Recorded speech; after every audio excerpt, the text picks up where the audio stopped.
All right, everybody, welcome back to John Hughes Morning Focus and my kitchen, where today we are going to prepare another family favorite that you can really make with a lot of leftovers you might find yourself with during the holidays.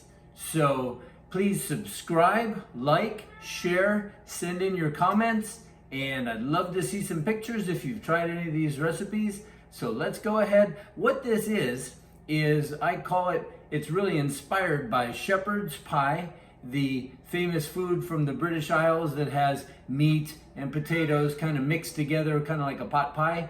And I've Mexicanified it by using some spices, because really shepherd's pie, I guess if it's made well, it has some flavor. But what I've had has been kind of just like survival food, okay? So what I've come up with, I believe, is a lot better, and the family just loves it. So let's jump right in and take a look at what you're gonna need.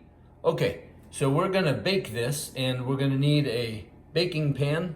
This is 8 by 8. You could also use a 9 by 14 if you have more supplies, or you just wanna make a bigger portion. And if you've been following along my videos, we've got some leftover mashed potatoes.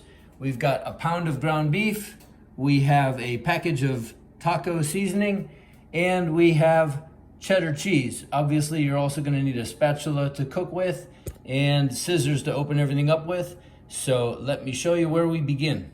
Okay, the first step is just simply take your mashed potatoes and throw them in the ceramic dish and flatten them out so it's even throughout the entire bottom of the pan or baking dish. So it'll look like that, nice and flat when you're ready. Now, brown your hamburger, and I'll meet you over there when your hamburger is browned.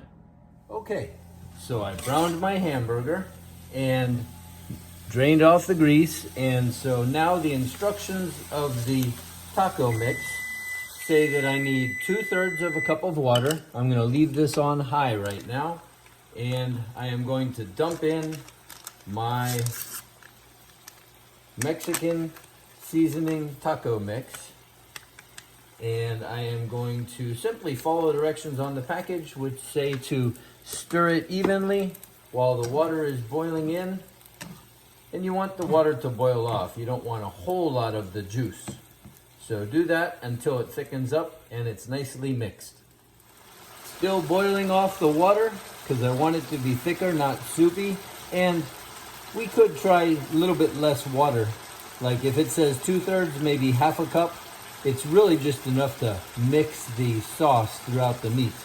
So boil it down till it's about the consistency I'll show you in. Okay, so we boiled it down, and there is just a little bit of juice in there that you do want to have. And now we're just going to dump it right on top of the potatoes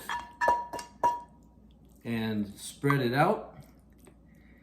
The idea here is that the juice in the meat will impregnate the potatoes and give them more flavor.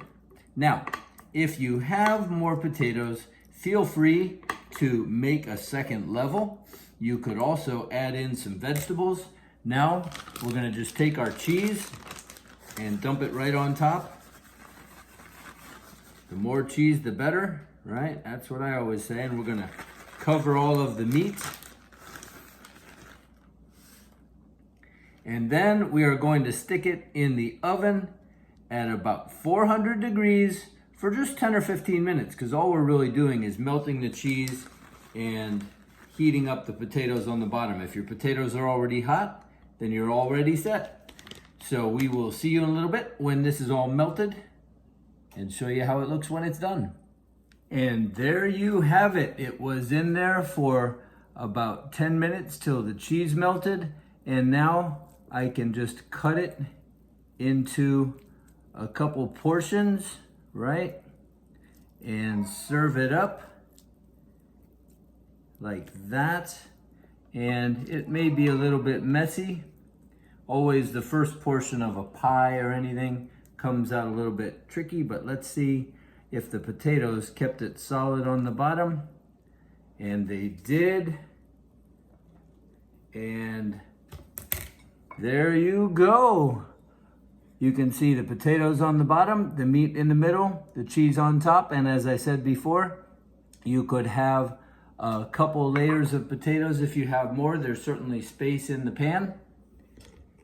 And that is how you make my version of shepherd's pie inspired by spicy Mexican. Some other things that you might do, if you like it really spicy, get some canned or fresh jalapeno peppers, slice them, put them on top, and there you have it. You could also mix in some crushed red peppers if you want it spicier, or cayenne, but really that simple. Just layer potatoes, cheese, and meat with taco sauce, and you are good to go. So a very Merry Christmas to everybody. Thank you for joining me in the kitchen, and we will see you next time. Enjoy.